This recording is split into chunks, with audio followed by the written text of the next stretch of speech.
Okay, this is pour attempt number 2. I really wish that camera made a noise when I turned it on, by the way. And I'm still just kind of using trash supplies, like this is one I've previously used for that. And I don't really care, I'm still just burning up stuff. I actually wanted to try and do a black and white one this time. I'm curious how that interacts, and I've never actually seen someone do that. So you see, and consistency-wise, that is perfect consistency, yeah? That's exactly what that should look like. See how it flows down to such a thin stream before it breaks up? That is like the correct consistency for that. And that's actually how I measure all my stuff. Because my stuff is house paints, for example. And so if you wanted to check this out, this one is actually a little too thick. See how it doesn't really go down thin, it kind of dollops. But I mean, I guess that's just what I'm going to have to use for this one real quick here. And before I do this, a few drops go in there. Wow, that was more than a few drops, sorry. A few drops, supposed to be what goes in there. And then that gets a light stir. Not much of one, just enough to kind of spread that around. And then I actually want the rest of that.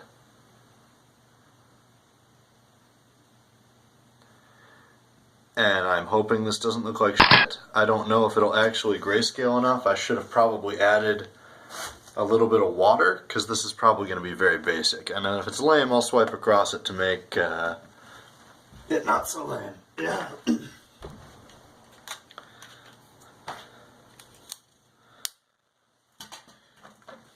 And I'll do a more informative one of these soon, but just lots of little tips and tricks that I mean to share like that. Like I've been noticing, for example, if you just pour it out of there after stacking them in, absolutely nothing will happen to it.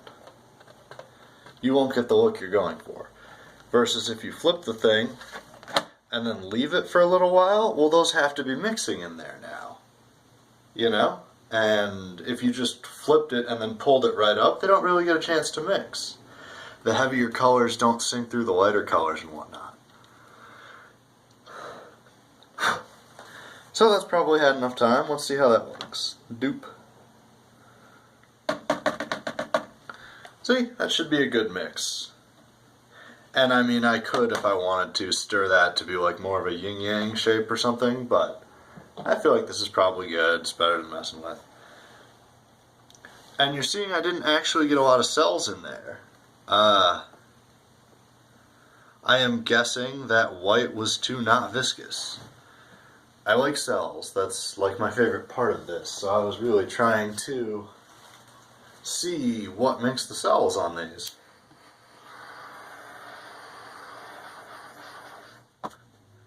And then on this one, I'm also trying one more thing.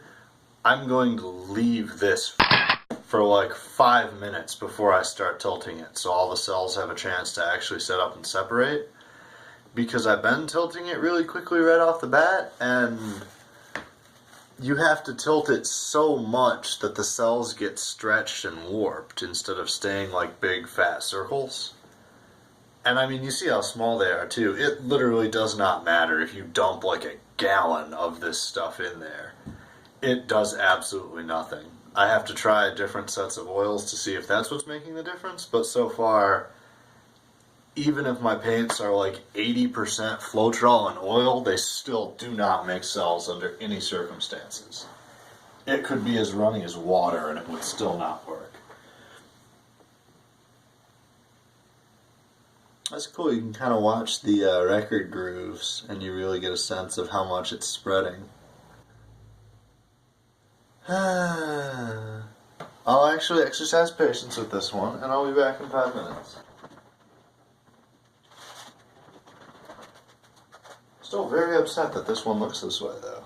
Like that is not what I was hoping for. I don't know what the hell. Needs more work. Whatever.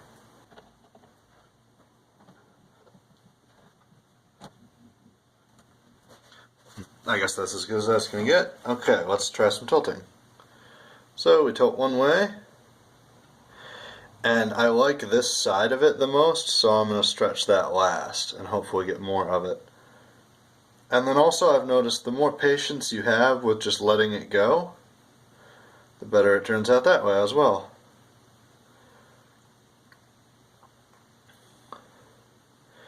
So like, it's important to keep a feel for where the head is of the paint. So like right now you see it's right here.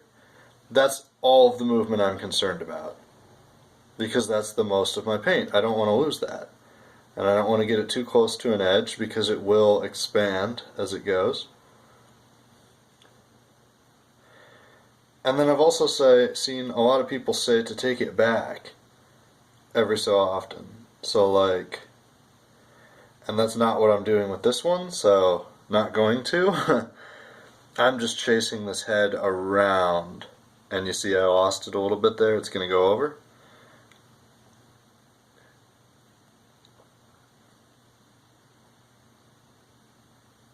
And it's starting to be there, so I'm going to let it smooth out.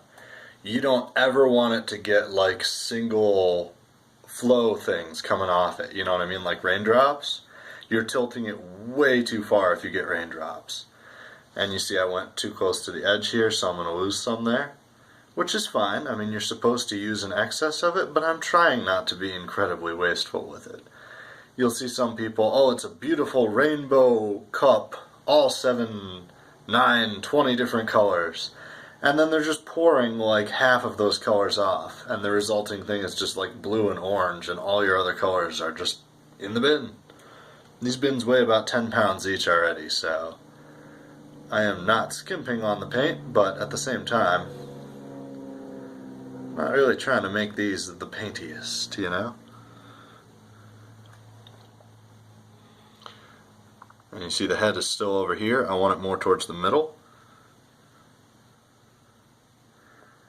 And all of this stuff in here does flow back to middle too. And you see it's there now? Yeah?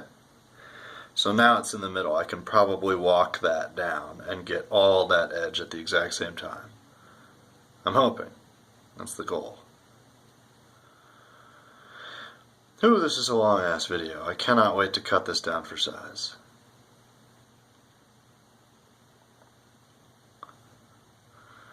And that should be that edge. I choke it back a little bit. I get the corners I missed. Choke that back a little bit. And a little more on this corner. And you can see I'm still just moving that head of paint around.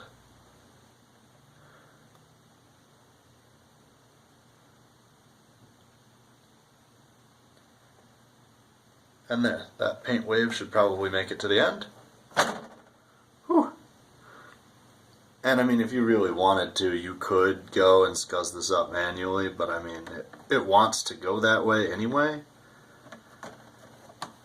So honestly, it would probably drip over if I left it alone, but I want it to look more complete for right now. And then if you wanted to tip it even the slightest amount that way, that just gives that a head start on actually going over. So there's no parts of it I touched, because anytime I touch it, it looks like crap. And I'm kind of happy with this, actually. Not a fan of all my little air bubbles, but again, I shake my paints, so until I'm trying to do something flawless like a tabletop, I don't really care about all these little air bubbles.